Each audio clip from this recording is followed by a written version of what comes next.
Hello, hello, my name is Leo, and welcome to the second episode of our lighting mastery tutorials. Hello, I'm Eric and I'm the director of photography in Blau Films. What's up? So, today we will be taking a look at Rembrandt van Rijn. He is a very different painter than what we did last week. Last week we had a look at Caravaggio. Yeah, so Eric, you tell me, what's the plan? Well, the plan here is to try to recreate what the famous Rembrandt lighting, one of his major seals when it comes to his painting. I want to start analyzing the quality of the light he used to do as opposed to Caravaggio. Caravaggio was a painter who loved to use hard light.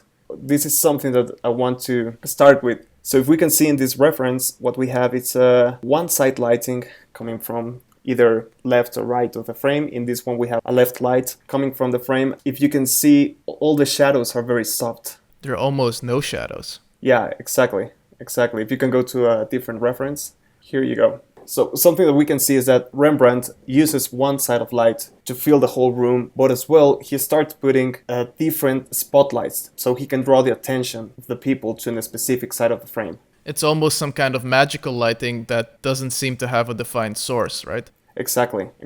A bit theatrical in a way, but not too much that it really takes you out. Yeah, it doesn't break the realism. Something that I like as well is that he really likes to use these warm tones in his paintings. And I think that's very, very attractive. Yep. It changes the color and it gives more texture. I also noticed that when I look at these paintings, they seem to be glowing. Yeah, it's like if it was a bit hazy. Yes, all these characters, they look so soft. They look so softly lit. Exactly. Even though his contrast ratio is quite high, and that gives more of a dramatic look. It's very atmospheric and it has quite of a mysterious tone to it. So that's what we're going to try to recreate today. Yeah, absolutely. All right, let's have a look at the scene we have set up here. First of all, as Eric wanted me to tell you guys, we're not trying to recreate the master of composition's work. We're basically just focusing on the technical lighting side of Rembrandt's look. We have tried our best at creating some kind of a worthy composition for this assignment. We have a old sitting guy over here with some cloth that Charlotte did for us. And then most of the rest of the environment is actually from Quixel Megascans. We have simply put this into a small square room with a window on the left side, which will be our main point for the lighting. And Eric, could you tell the audience a bit more about this strange lighting setup we have here? Yeah, I would like to start this with the key light. Like I said, Rembrandt used to use one source of light and it's quite soft. So what we added here, it's a bounce, right? So you can see that on the left. And we're aiming to shine quite of a bright light to that bounce so we can get that very soft gradient. Yep. To the room. Something that as well we're using in our favor is that we have a window. So that window is not gonna let the light spill all over the room. It's gonna be quite directional to where our subject is sitting down. Yes. Let me actually show the audience a quick example of what that lighting setup looks like onto a shader ball. One of the things that we were discussing is how to get that super soft, almost non-defined shadow look. So as you just said, we have a light source, a pretty strong one, and then we have a bounce, which is simply a 4x4 with a fully white material. And then in this case, we are using a diffusion frame, which is a plane with a material that has everything checked off except for translucency with a fraction of 100%. And if we make a render, you'll be able to see what kind of a effect we get.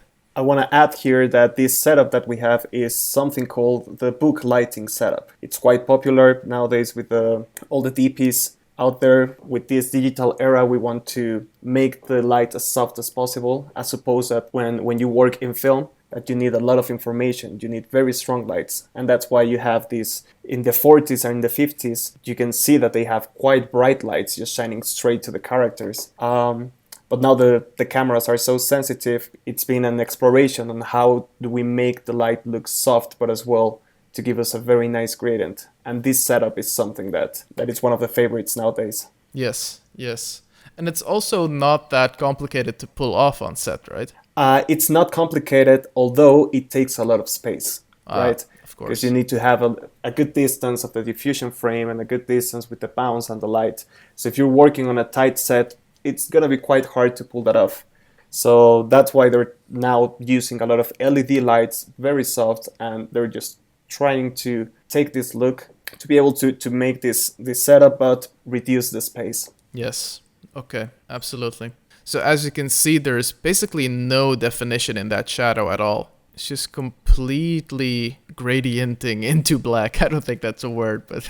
Exactly. So what we have from the brightest point to the darkest point, this setup allows you to have, let's say, around maybe 12, 13 stops from completely white to complete darkness, right? And can you show them if you take out the diffusion frame right there? Absolutely. The difference. Now we're just shining a light into a bounce. So we're immediately introducing way more light into the scene.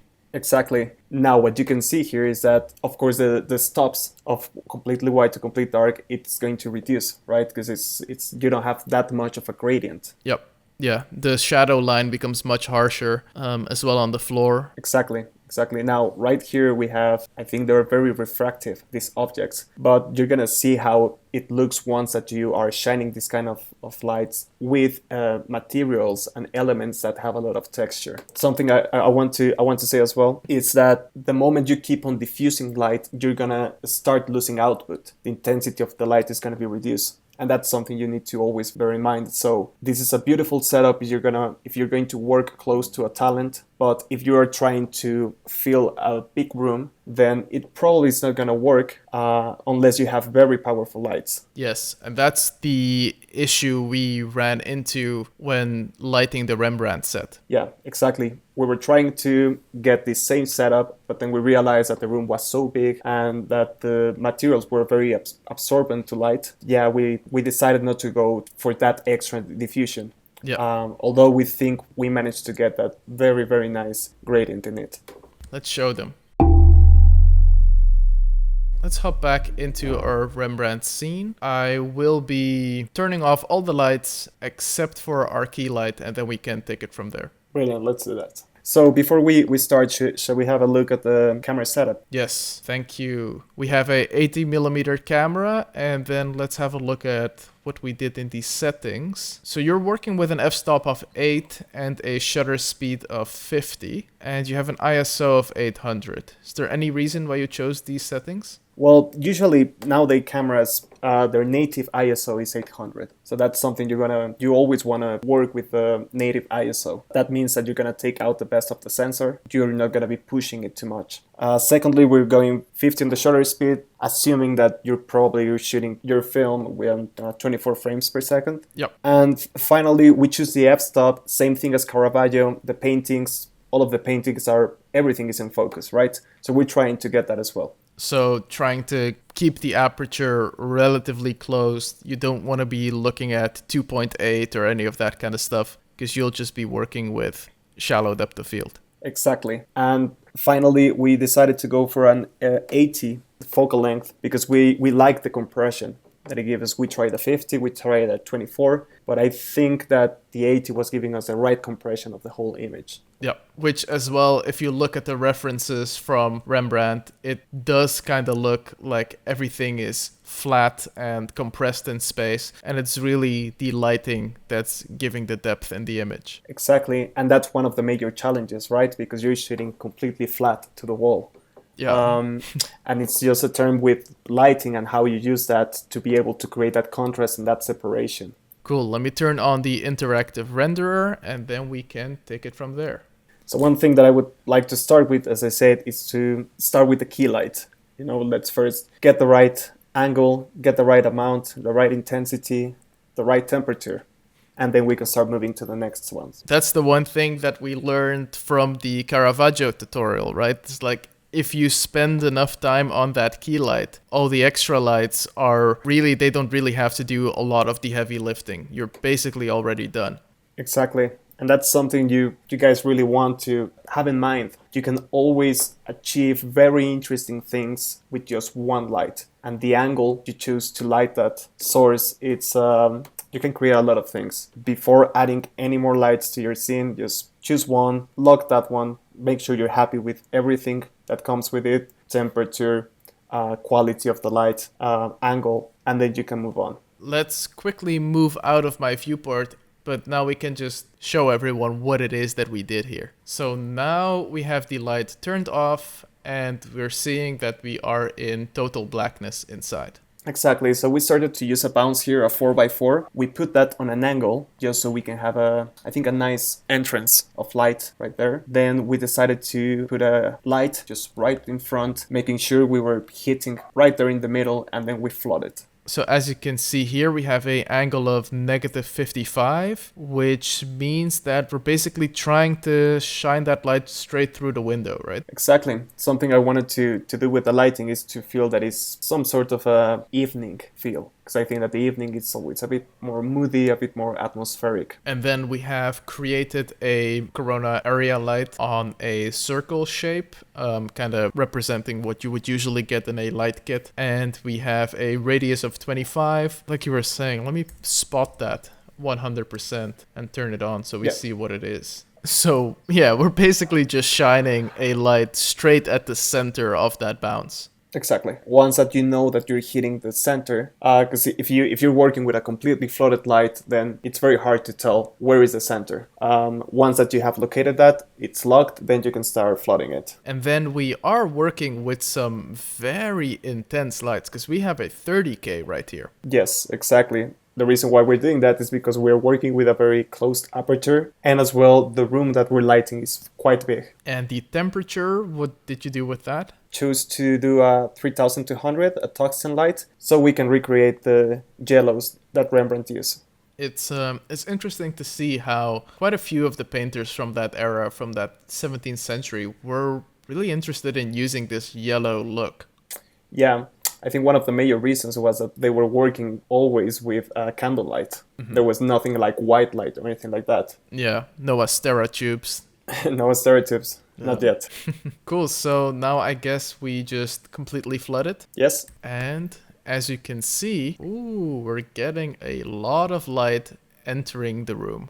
Now, when we are talking about this light, it's mainly about the position of the bounce, right? Yeah, it's how you position the bounce. The position of the bounce is gonna create these very nice gradients, but as well it's gonna create you need to control the spill, because it's very hard to control diffuse light. Even though if you have flags and stuff, diffuse light is just spreads all over. Yep. So with the right angle of the bounce, you'll be able to get interesting shapes. Cool, so what's the next thing we have? Well, now I'm feeling happy with the position of the light, the intensity and the color. Now we can move on. Something that as well we need to give is a bit of depth. And I want to stay in the warm tones, but as well try to create some sort of separation between the subject and the back wall. So what we're going to do is we have a chimney there. And what we're going to do is to add an extra light to be able to fill the space and to give that chimney light effect. So something I'm going to ask you is to add a LED tube, put it right in front of the chimney, and then bring up the intensity. Now it's interesting because we have a fire card in there, kind of just representing some kind of fire. As you can see in the viewport, it's just a simple picture of some EXR fire. And then the light we're putting in front of it, it's Corona area light as a cylinder object. We have a very small radius of 2. And what's the color temperature for that? The color temperature for that is 2800, which is usually where the candlelight is. 2800, and we are working with an intensity of 350. Now the intensities here, because we're not shooting them into a bounce, you need far less to get a strong result. That's correct. This fire is looking very good, mate. It is looking good, yeah. Let's see what it does to the room. And then now you can see that it's filling a bit of the room and that the chimney has more presence. Absolutely. And as you said, yeah, we are still working within the same monochromatic look. We are in the same hue of color. Simply, I guess, the saturation or a bit of the value. What is really that's creating the contrast right here? I think it's the idea that you have a bit of a color difference between one and the other. Something that I'm trying to do is to be able to still have my main subject as the main character of this frame, right? So I don't want to create a very bright look in the chimney, otherwise your eyes are gonna go straight to that. Yes, which as well, if we look at all the Rembrandt references, one of the main things he does is present each of these people as the protagonist of the story. That's correct, that's correct.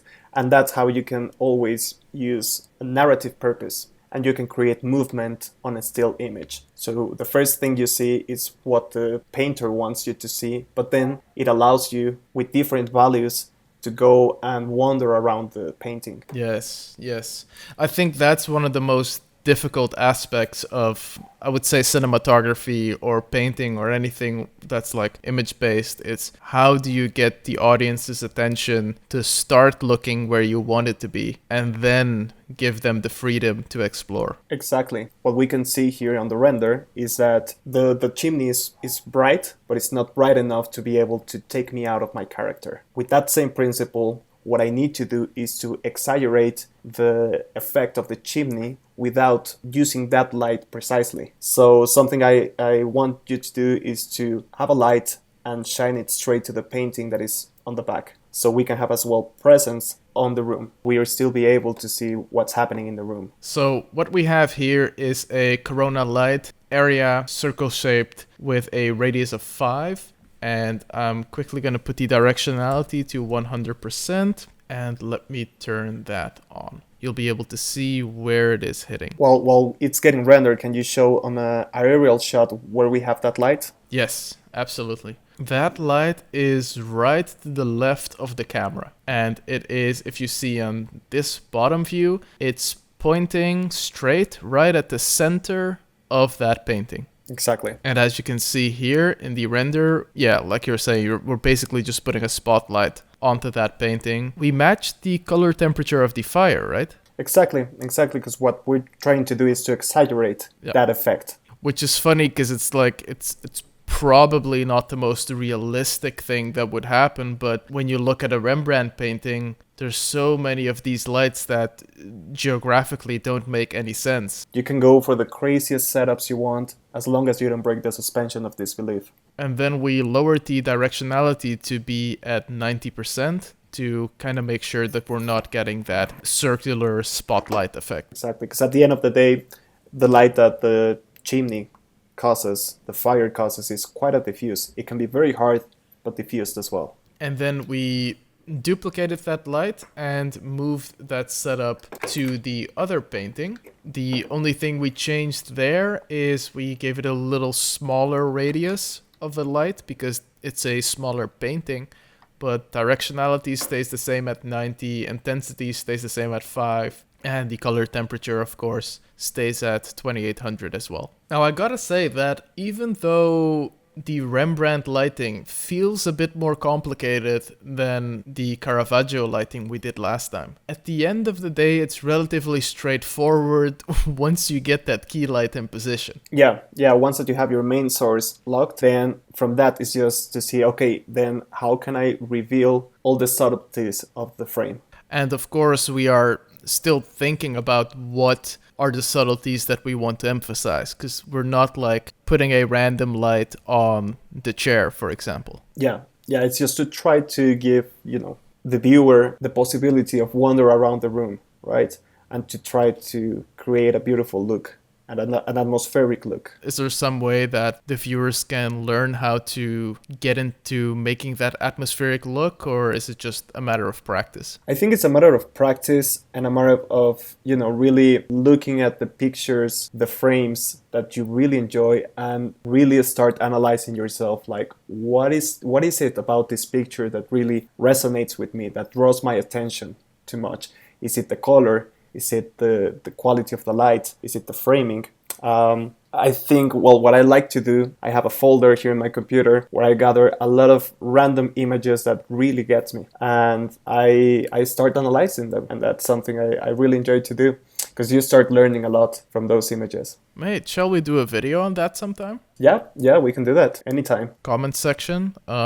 Let us know if you're interested in having a look at a cinematographer's reference board. Yeah, we can do that for sure. Now I'm seeing that we have one more final light in our layers. Yeah, you tell me, what's that one doing? The key light, it's on a good position, but what's happening is that the materials you're using on the right hand side of the picture, they're absorbing more light, which means that the key light is not strong enough to be able to fill that right hand side of the frame. Going back again to the exaggerating the chimney effect, what I would like to do is to add a fifth light so we'll be able to fill that dark corner we have there. Let me put that light to 100% spotted so we can see where we are aiming it. Well, there you go. It's like, as you're saying, it's right in the corner of that wall, right above the wheel. It's crazy how if you work with lights with a very low intensity, like 5, and you match the color temperature of the fire, that your eye will immediately just assume that it's the fall off that's coming from that fireplace.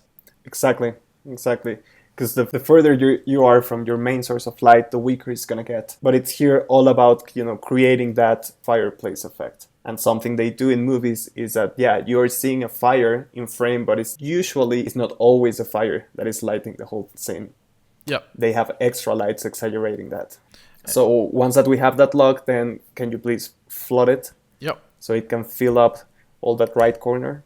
We had it at 80%, kind of giving a very subtle, basically completely blends in with the rest of the look that we're getting on the walls. That's correct. It's very subtle, but like I said, I don't want to take out the attention of the viewer and wander around somewhere else. Not in the beginning, at least. Me and Eric were looking at all these Rembrandt paintings, and they do really have that misty, foggy, dusty look. I did a little bit of research on the housings in Leiden in the 17th century, and apparently they were very humid inside, and there used to be like one main fireplace room that was kind of the central heating system. We thought it would be alright if we just added a little bit of fog in there to even diffuse the light a bit more. If you're using Octane or Redshift, there's probably a very simple way for you to do that as well. But I created a new cube and I made sure that the camera is looking through the cube,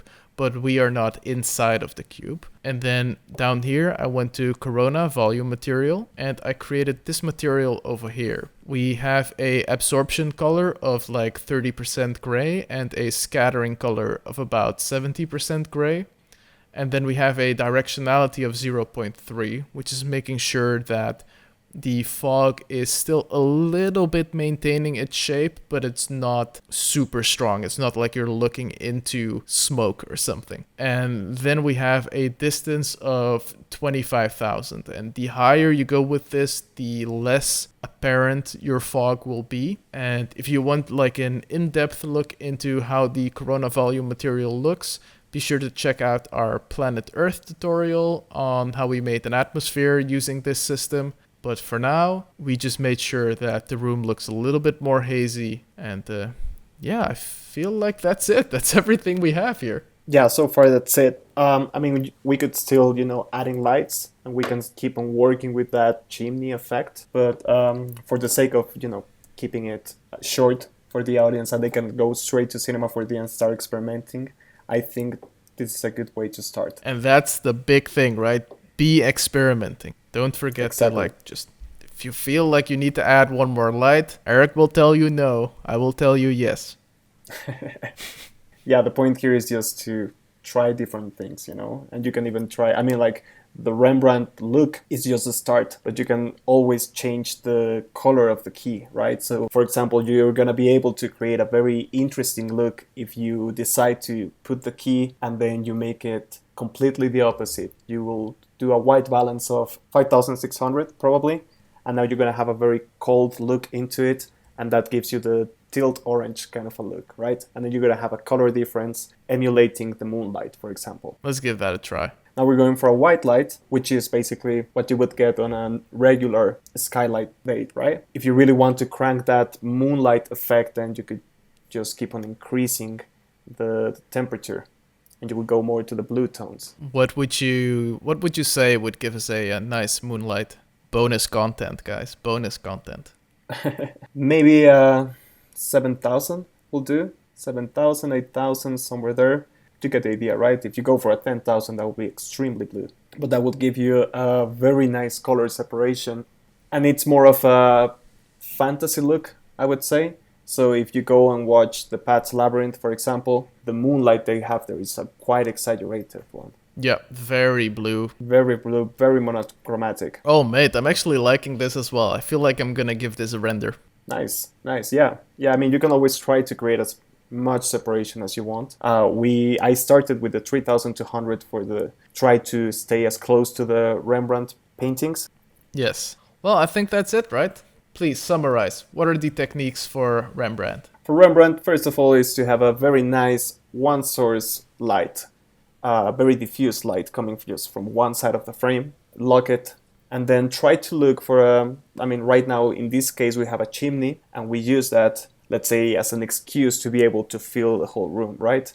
From there, we just started to exaggerate that and to, illuminate the, spaces that we think were important on the frame. Yes. Using that same source of light. And what we were focusing here is as well to create a mood, an atmosphere, which at the end of the day, I think every good picture, every good frame has that, and it's immediate. Yes, you feel it.